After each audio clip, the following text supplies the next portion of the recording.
చిత్రమైనటువంటి మాట.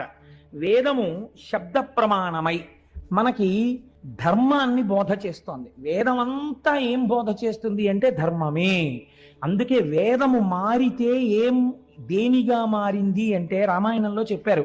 వేద వేద్యే పరే పుంసీ జాతే దశరథాత్మజే వేద ప్రచేత సాదాసీత్ సాక్షాత్ రామాయణాత్మన. వేదము ధర్మమే కాబట్టి వేదము రాశీభూతమైనటువంటి ధర్మాన్ని నేర్పే కావ్యముగా రామాయణంగా వచ్చింది. ధర్మమే రాశీభూతమైనటువంటి భగవానుడు రామో విగ్రహవాన్ ధర్మగా రాముడిగా వచ్చాడు. ఇప్పుడు వేదం మీకేం చెప్తుంది? ధర్మమే చెప్తుంది. నువ్వు ఇలా ఉండు, ఇలా ఉండు, ఇలా ప్రవర్తించు, ఇలా ప్రవర్తించు, ఇలా ప్రవర్తించు, ఇదే మాట చెప్తుంటుంది వేదం. ఈ ధర్మాన్ని ఎలా చెప్తుంది వేదం అంటే మీకు సూక్ష్మంగా ఒక మాట చెప్తారు.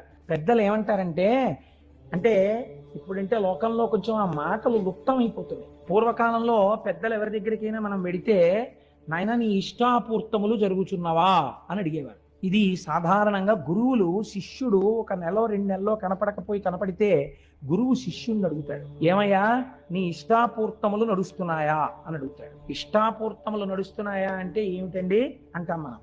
ఇష్టాపూర్తములు అంటే ఏమిటో తెలుసా అండి? 2. ఒకటి, మీకు కాయికమైన శక్తి ఉంటుంది, అంటే శరీరమునందు కొంత శక్తి.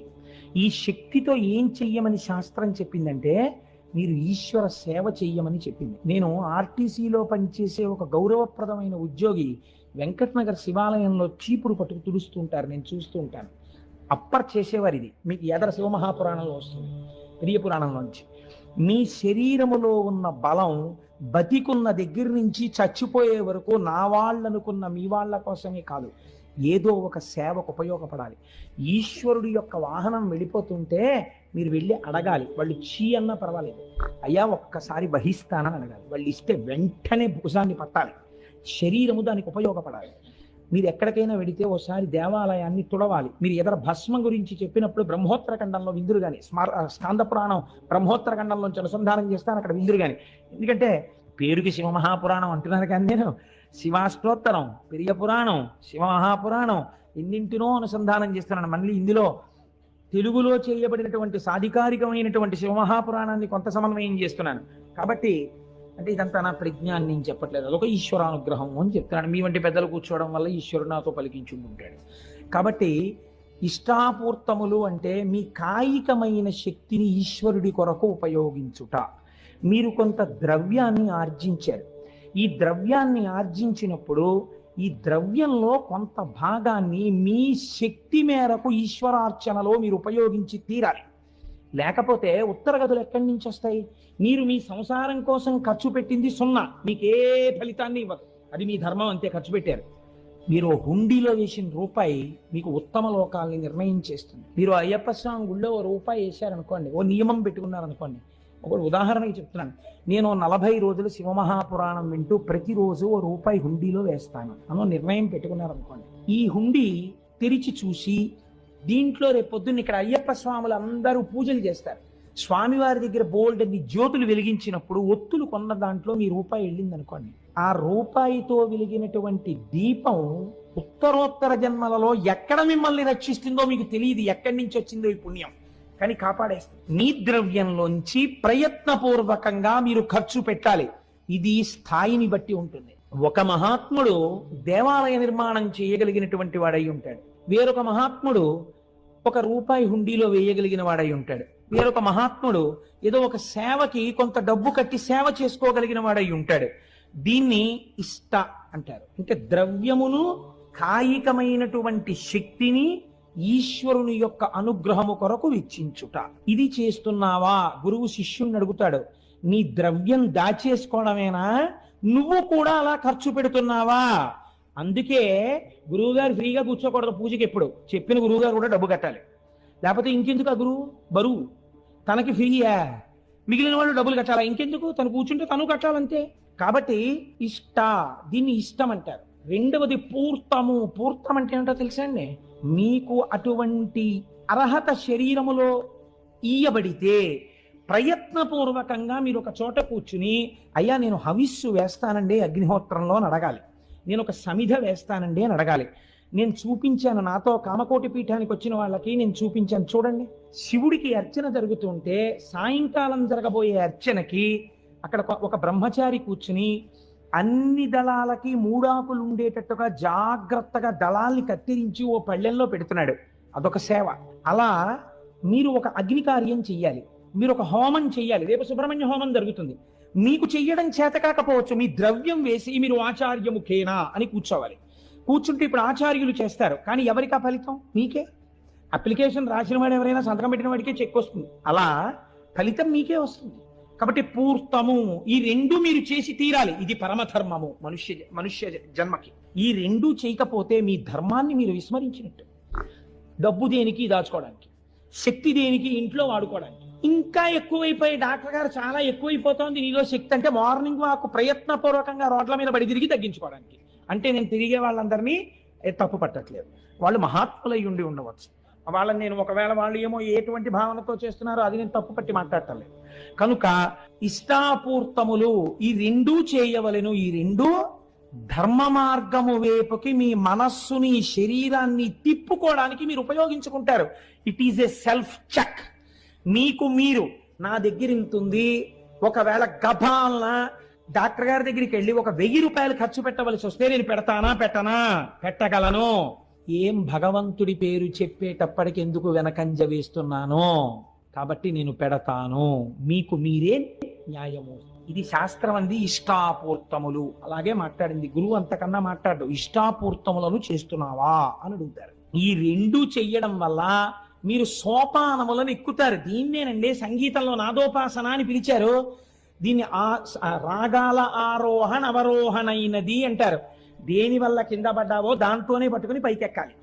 ఆ సరిగమ పదనిసలతోటే పైకెక్కుతారు, కిందకి దిగుతారు. నాదోపాసన చేస్తారు. వాళ్ళు నాదోపాసన చేసి వాళ్ళు అదే సిద్ధిని పొందుతారు. కాబట్టి మనకి ఎటువైపు నుంచి వచ్చిన శాస్త్రం దాన్నే నేర్పింది, భగవంతుడి వైపుకి వెళ్ళడాన్ని నేర్పింది. కనుక చూడండి, ఇప్పుడు వైదికమైనటువంటి మార్గంలో ఈ ప్రయత్నంలో తల్లి యందు పెద్ద బాధ్యత పెట్టింది శాస్త్రం. ఈ ధర్మం అన్నది అసలు ఎక్కడ ప్రారంభం అవ్వాలి అని అడిగింది. అడిగితే తల్లి దగ్గరే ప్రారంభము.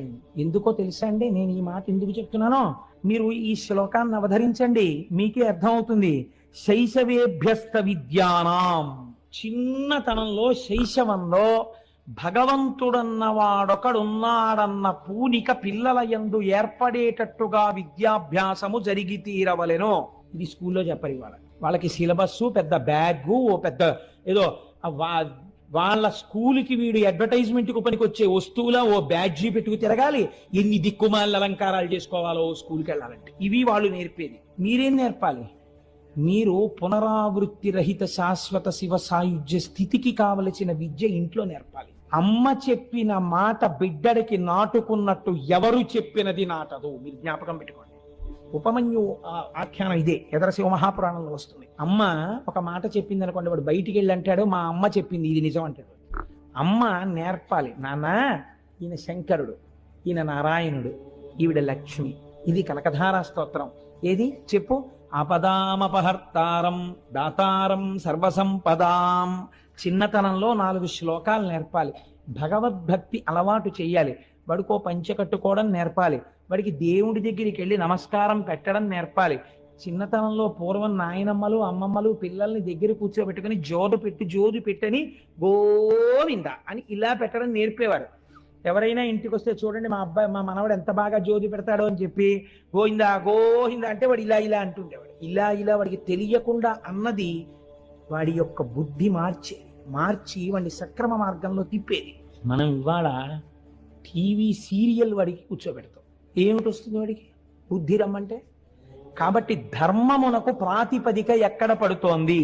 శైశవేభ్యస్తు విద్యానాం యవ్వనే విషయైషిణాం. నువ్వు ఎంత జాగ్రత్త పరుడవైనా ఇంద్రియములు బలిష్టములు. కాబట్టి బలిష్టమైన ఇంద్రియములు కోరుకునేటటువంటి సుఖములేవి ఉన్నాయో వాటిని పరమ ధర్మబద్ధంగా అనుభవింపచేసి ఆ సుఖములు సుఖములు కాదన్న వైరాగ్య బుద్ధిని సంతరించుకోవడానికి ధర్మపత్నిని స్వీకరించి కామమును ధర్మబద్ధమైన కామము చేత ధర్మబద్ధమైన అర్థముగా సంతానమును పొందు. కాబట్టి విషయ సుఖములను కూడా ఈశ్వరుడి వైపుకి తిప్పింది శాస్త్రం. కాబట్టి ఇప్పుడు ఏం చెయ్యాలి? యవ్వనే విషయేషిణాం, యవ్వనమునందు విషయముల చేత విషయములనబడేటటువంటి విషము కలిగిన పాముల చేత కాటువేయబడకుండా ఆ సుఖములను ధర్మపత్ని యందు పొంది అర్థమును పొందు. వార్ధకే మునివృత్తీనాం, నువ్వు వృద్ధాప్యంలోకి వచ్చేశాక కూడా తాళాల గుత్తి కోసం వెంపర్లాడవద్దు. ఇంటికి ఎవరొచ్చారు, ఎవరెళ్ళారు, ఎక్కడ తిరుగుదాం, ఏం చేద్దాం, ఎక్కడికి పరిగెడదాం, ఈ బుద్ధి మాను. వార్ధక్యం వచ్చాక నీకున్నది ఒక్కటే ఒక్క ధర్మం. మునివృత్తీనాం, మననం చెయ్యి, సంతతము మననం చెయ్యి. నిన్ను రమ్మంటారు, నేను రానని చెప్పు, నేను రాను. అయిపోతోంది టైము, పక్క జ్యోతి ఆరిపోవడానికి సిద్ధమైపోతోంది సమయం. దీపం ఉండగా ఇల్లు చక్కబెట్టు. లేచిన దగ్గర నుంచి పూజా మందిరం మీద ఎగబడకో. ఈ కొడుకున్నాడు, కోడలున్నారు చేయడానికి, వాళ్ళకి అలవాటు చెయ్యి. నువ్వేం చేస్తావు? కూర్చో, ధ్యానమునందు కూర్చుని బాగా మననం చెయ్యి. నువ్వు ఇతపూర్వం ఏం విన్నావో, ఏం చదివావో, ఏం చూశావో అవి మననం చేస్తూ ఉండు. ఏ సంకల్పము ఊపిరి మీద ఆధారపడింది, ఏ ఊపిరి తర్వాత నీ ఆయుర్దాయం ఆగిపోతుందో ఎవరికి తెలియదు. వృద్ధాప్యంలోకి వచ్చేసావు, 3వ నెంబర్ ప్రమాద పతాకం పడిపోయింది, స్థానిక భద్రతా సూచనగా. ఇంకా ఎందుకు తిరుగుతావు? ఇక తిరగకు. మహానుభావులు ఉన్నారండి లోకంలో. శ్రీభాష్యం అప్పలాచార్య స్వామి వారికి నడుము విరిగిపోతే వారిని చూడ్డానికి వెడితే మిగిలిన వాళ్ళు కళ్ళనీళ్లు పెట్టుకున్నారు. స్వామి చక్కగా రామాయణం చెప్పేవారు, ఏమిటండి ఇలా నడుము విరిగిపోయింది అంటే ఆయన అన్నారు, తిరిగి తిరిగి చెప్పవలసిన అవసరం పూర్తయింది లేరా? ఏం మంచం మీద కూర్చుని రామాయణం తలుచుకో పొంగిపోలేవా? నీ దగ్గరికి వచ్చిన వాళ్ళకి చెప్పుకోలేవా అని ఒక చోట కూర్చుని అనుభవించమని స్వామి నన్ను ఇలా కటాక్షించాడు అన్నారు. ఆయన మర్యాదా పురుషోత్తముడు, రామాయణం చదువుకుని రామోపాసన చేసిన మహాపురుషుడు ఆయన. కనుక వార్ధకే మునివృత్తీనాం యోగానంతే తను త్యజాం, చిట్ట చివరని మనస్సుని యోగము చేత అనేన యుజ్యతే ఇతి యోగః, అన్నిటికీ సాక్షిగా ఉంటూ. కొడుకొచ్చేదో చెప్తాడు, ఆహా అలాగేనా నవ్వు, కోడలొచ్చేదో చెప్తూ నువ్వు నవ్వు, తామరాకు మీద నీటి బొట్టు. నువ్వు అలా హాయిగా ఉండగా శరీరము నుంచి ప్రాణోత్క్రమణం జరుగుతోంది, ఏమీ హడావిడక్కర్లేదు.